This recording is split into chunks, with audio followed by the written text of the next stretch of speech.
This is K-2 Week, sponsored by the Really Good Stuff Digital Learning Collection. Stay tuned to hear how you can get a free trial of over 150 curated apps that are standards aligned for your K-2 classroom for your student iPads or Google Play devices.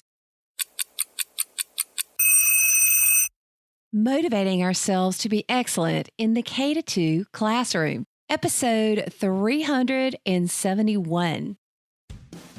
The 10-Minute Teacher Podcast with Vicki Davis. Every weekday, you'll learn powerful, practical ways to be a more remarkable teacher today. So today we're talking with one of my favorite early childhood educators, Karen Lirenman, and she has an iPad book that she co-authored that has all kinds of apps that I'll link to in the show notes. It's just one of my favorites. Teaching kindergarten now, you've also taught first, second, and third grades. So we're going to have a motivational Monday just for K-2 or K-3 teachers. What are the challenges of being a K-2 teacher? First off, I'm really excited to be here. But one of the challenges I think of having the K-2 is they, in many ways, are very young. And I think one of the biggest challenges is people often underestimate what they're capable of doing. And so I find that teachers tend to give one lesson or one type of activity that's really quite close-ended. And so we never actually get to see their full potential, and we're never able to really take our kids as far as they're capable. So I think one of the challenges is people seem to assume that every K child is the same or every first grader is the same, and they're so different. Give me an example of a project that really helped you see your students' full potential at some point in your career. Well, as you mentioned, I have this iPad book. And one of the things I noticed when I started having my students use iPad to capture and document their learning is that traditionally I would ask for, one type of project or done in one type of way. And it would hit the successes of some of my students, but I didn't realize it wasn't hitting what many of my other students knew. And so once I started introducing iPad and being able to have students create and capture their own learning, whether it be a tool like Draw and Tell or using an app like Book Creator, I was able to see what they actually knew and what they were actually interested in because they were given a device or a tool that allowed them to really show what they know. I mean, the abilities, particularly for our youngest kids, for them to actually use their voice, and not a teacher recording their voice, but them actually using their voice to share what they know, was super powerful. You've got young children, you've got technology, and some K-2 teachers, do you think are overwhelmed and they're really just trying to figure out how they can use technology and they already kind of feel overwhelmed because it is such a hard job? I mean, going to lunch is a challenge. Right. Yeah. Getting into the washroom is a challenge. Absolutely. And I think, especially since so many schools have kind of thrown technology into classrooms without much support or ideas. And for many teachers, the easiest way to use technology is to go that route way with the drill and practice type apps. But I think once a teacher just, put one iPad in with one student and you start to see what's actually possible and what they're able to capture, being open to letting the students lead the learning, it's incredible what they really do know and what they're really capable of doing. What are your motivational words to a teacher, the K-2 teacher who feels overwhelmed and knows they need to do technology? How do they find the time to learn something new?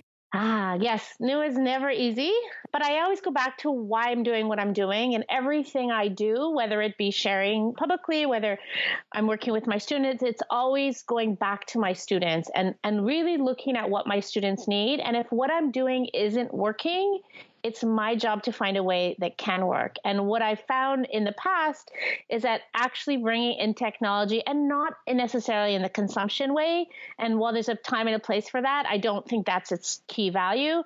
It's being able to find the time to realize that let's go a different angle. Let's see what happens when we give the child a microphone, for example, to talk about what they know, to question what they know. And it's incredible when you take that leap of faith and you give that a try, the results will blow you away. So it sounds like you're an advocate for sandboxing, as I like to call it. Sandboxing in terms of playing. Yes. When I take a student into an app for the first time, let's say it's Google Classroom or PowerSchool Learning or whatever app it is that we're using, Book Creator, it could be anything. I like them to look at all the menus, explore, and play. And we call it sandboxing because you really can't hurt anything. You just want to play with it. Absolutely. And I think as educators, we need to, and particularly in the K-3, well, in every area, K-2 area, it's really important that we play and we get messy. And that's what's kind of nice. Like that's one of the other things that's kind of nice about technology. You can't break it. It's really hard. I mean, yes, you could throw it across the room, I suppose, but with the cases they design these days, even that doesn't make any difference. But there's so many, it's a safe way to explore with learning, to make mistakes, to learn from your mistakes, to create and to move forward with learning. Okay, so we've talked about, some of the challenges and how awesome it is to create and capture learning. We've talked a little bit about technology. We've talked about, how do we find the time and letting kids play. Let's talk about the emotional side of being a teacher of young children. How have you made it as long as you've have and kept such a positive attitude? That's an easy one. I am fascinated by young children. I am fascinated by the questions that they ask and the curiosities that they have because they see the world differently than we do. I think as we age, as however gracefully we do, we get a little more jaded. And what I love about those younger learners is they're still keen and they're still eager and they're still excited about stuff. And so I love being able to take that and run with that passion that these kids come with and the excitement of learning that they come with. Yeah.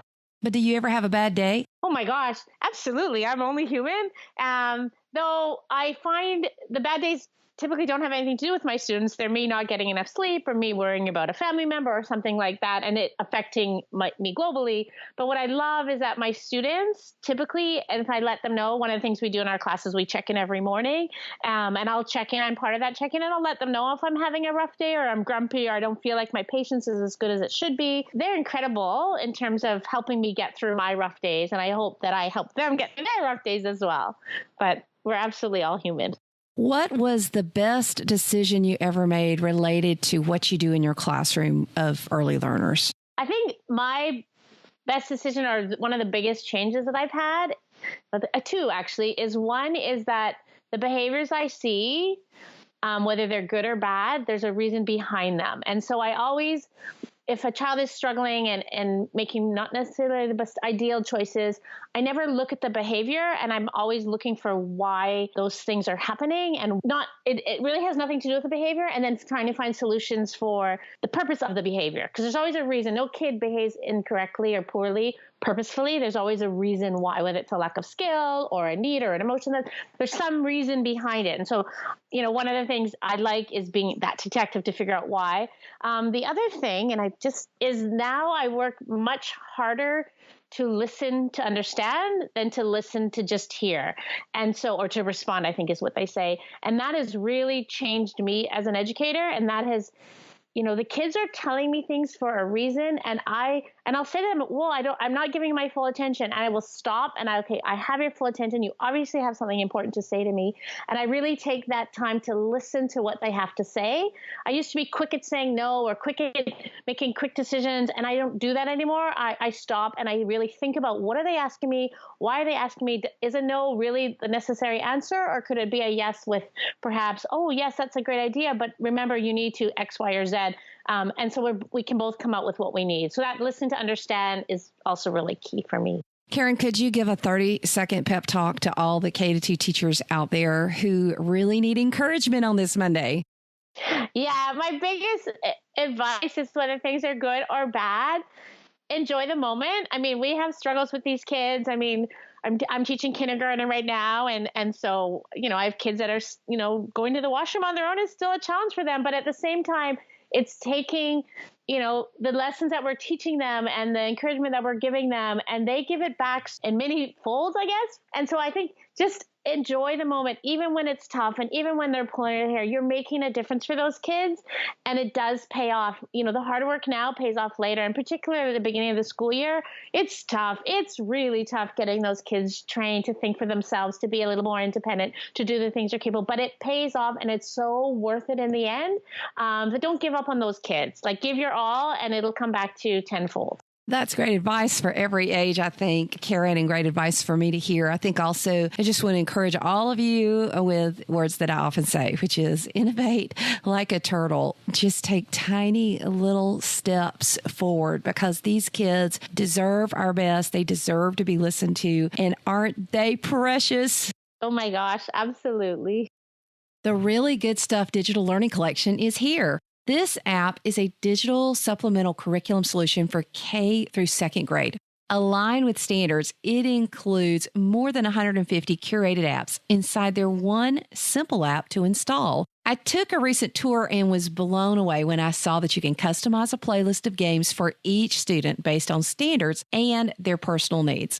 We can finally get the feedback that we need on apps for young children and meet content standards. Honestly, they just think they're playing a game and having fun, and that's what learning is about. So you'll want to sign up for your free 30-day trial at coolcatteacher.com/really good stuff. And remember, it is only one app. All of the other apps are inside this one simple digital learning collection from Really Good Stuff. Now that's good stuff for every K through second grade iPad or Google Play enabled tablet. Enjoy. Thank you for listening to the 10-Minute Teacher Podcast. You can download the show notes and see the archive at coolcatteacher.com/podcast. Never stop learning.